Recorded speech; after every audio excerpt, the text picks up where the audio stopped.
Hello everyone, আজি মই বহুত এক্সাইটেড কাৰণ অফিচৰ পৰা এটা আমাক বেগ প্ৰভাইড কৰিছে আৰু বেগটোৰ ভিতৰত কি কি আছে দেখুৱাবলৈ আপোনালোকক মই বহুত এক্সাইটেড হৈ আছোঁ।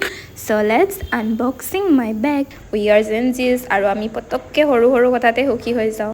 First thing first, এইটো প্ৰথমতে এটা পানী বটল পিংক কালাৰৰ পানী বটল দিছে।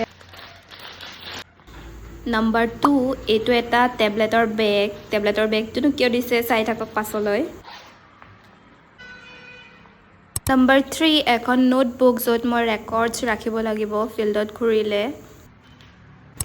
Number 4, এডাল স্কেল যোনডাল মোৰ কেতিয়াবা দৰকাৰ হ'ব পাৰে। Number 5, 6, 7, 8, পেন্সিল, পেন, কাটাৰ আৰু ইৰেজাৰ বেছিক দৰকাৰৰ কাৰণে দিয়া হৈছে। আৰু এটা টেবলেট Number 9, আজিকালি ৰেকৰ্ডবোৰ যিহেতু অনলাইন ৰাখিব লগা হয় সেইবাবে এই টেবলেটটো প্ৰভাইড কৰিছে আৰু তাৰ লগতে this hand bag is also' provided from the office